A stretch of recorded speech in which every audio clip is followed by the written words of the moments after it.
You mentioned the Olympics. I have to ask, obviously, NHL, as of this time, not going. Tell us a bit about that, and obviously seems to be they would want to return 2022.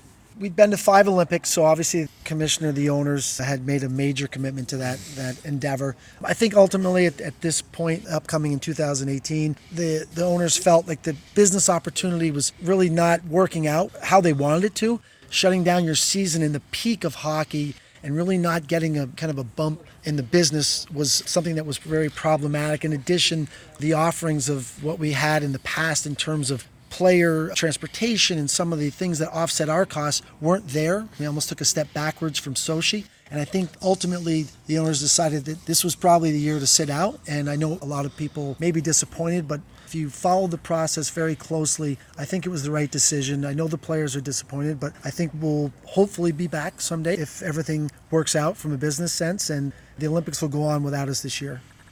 Earlier, you and I had talked about, before recording, some of the impact that guys from non-traditional markets, so to speak, like Leon Draisaitl in Germany and Austin Matthews even in Arizona. How does the NHL foster development in those places? I think a number of ways. Relaunching our international platform. We're going into markets early. We're going into markets off-season. We're doing clinics. We're trying to get teams and players over there to really seed the game, grow the brand. And I think when that happens, kids, they follow suit. They follow the NHL. You build fans. We also are very much into international competition with NHL teams playing exhibition games against professional teams in those countries, European countries, and abroad. I think the kind of continual schedule of games interaction is probably the best way to grow the game internationally. And I think ultimately you're going to see a greater international schedule in years to come, and who knows what that leads to. But it's probably maybe the second most popular international sport if you were to look at everything else other than soccer. And I think we want to foster that growth. And I know the Players Association and the players feel that's probably our greatest option, or opportunity rather, to grow the business of the game. Of course, big year for the NHL going to 31, and eyes in Cape Breton are interested in that with Marc-Andre Fleury getting drafted by Las Vegas. Walk us through, from your perspective, how the expansion process played out, and what do you think the prospects are for success there?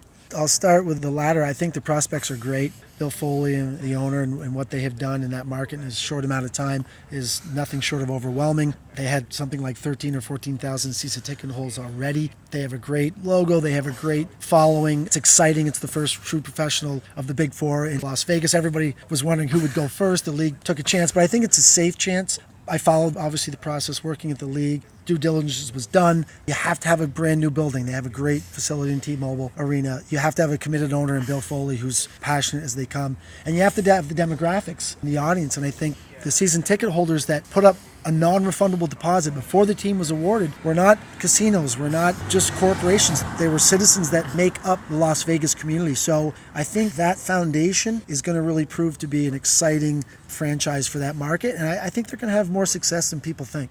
Lastly, I wanted to ask something that may not be directly in your line of work, because you said you dealt with the players. You also mentioned before being in general managers' meetings. Tell us what the atmosphere is like at one of those meetings when they're discussing things like rules. I mentioned earlier, the GM meetings for me are my favorite. I think it's probably almost everyone's dream if you're a hockey person and didn't make it on the ice to be in management. I respect all the GMs in those meetings. It's amazing because I used to watch some of them play, and now they're kind of sitting in front of me. Great atmosphere, healthy dialogue, some brilliant ideas, some contentious debate at times, no fisticuffs that I've seen. But obviously, they're passionate about what they do. They're the best caretakers of the game. We've generated some great rules coming out of those meetings. Obviously, they go to the competition committee and ultimately the owners, but very, very fascinating.